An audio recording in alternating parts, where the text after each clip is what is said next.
terhadap pelakunya, oknum, pelaku dari institusi, agar ditindak tegas, apakah itu proses etik maupun pidananya terkait peristiwa yang terjadi. Dan saya minta untuk mendalami motifnya. Namun yang jelas, saya sudah perintahkan agar kasus itu diproses tuntas terhadap pelakunya, oknum, pelaku dari institusi, agar ditindak tegas, apakah itu proses etik maupun pidananya.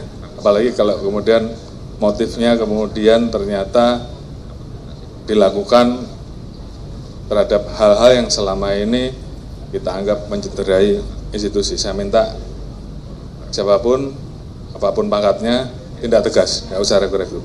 Ya, saya kira bukan masalah konflik internal ya. Proses sedang didalami, propam sedang kita turunkan. Yang jelas kalau hal-hal yang sifatnya bisa diproses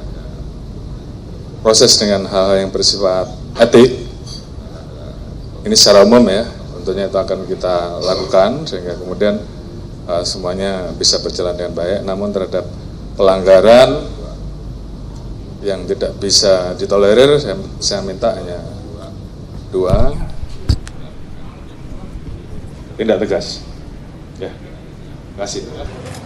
Tanpa diduga sebelumnya bahwa seorang perwira yang juga barangkali salah satu kita anggap sebagai tersangka, oknum dari anggota kami, juga pada posisi kontra terhadap penegakan hukum. Ini sesuatu yang tidak kami duga, karena pada awalnya penegakan hukum ini sudah kami apresiasi, bahkan terhadap AKP Ulil ini sudah kami berikan penghargaan, apresiasi. Sudah 2 kali bertemu saya di ruangan maupun di rumah dinas. Di 2 hari kemarin juga bertemu lagi di saat ada rakernis reserse kriminal umum, terutama identifikasi.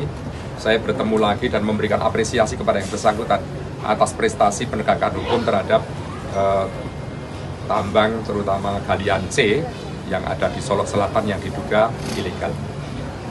Di saat penegakan hukum tadi malam ada peristiwa yang seperti saya sampaikan tidak terduga sebelumnya, bahkan mungkin dari anggota penegak hukum sendiri, yaitu AKP Ulil dan kawan-kawan, yaitu salah satu perwira polisi yang jabatannya adalah Kabak Op, itu melakukan perbuatan yang sangat tidak terpuji dan sangat tercela.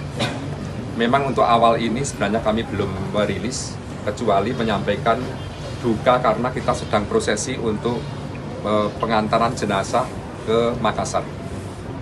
Sehingga pada awal ini pastinya juga kami sampaikan juga, mengingat media pastinya juga masyarakat membutuhkan informasi yang akurat terkait dengan hal ini. Yang dilakukan oleh oknum ini adalah melakukan tembakan, diduga melakukan tembakan, diduga kuat melakukan tembakan dari jarak dekat terhadap korban, yang akhirnya korban meninggal dunia. Yang tadi malam pukul 12.30 kami menerima informasi dari Kapolres Solok Selatan dan kami langsung memerintahkan hal-hal yang memang harus dilakukan.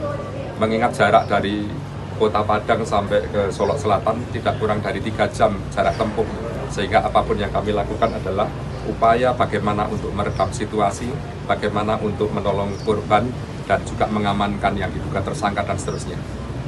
Yang akhirnya dalam waktu 5 menit setelah saya menerima berita, korban dinyatakan sudah meninggal dunia. Dan akhirnya di dalam waktu kurun tidak terlalu lama, oknum tersangka ini juga menyerahkan diri ke Polda dengan upaya-upaya tertentu, dan sampai saat ini sedang secara intensif sedang kita dalami apa yang menjadi motifnya. Kita belum bisa melaporkan, menginformasikan secara utuh, kecuali nanti sudah kita kumpulkan keterangan saksi maupun dari yang diduga tersangka. Pastinya tindakannya tegas.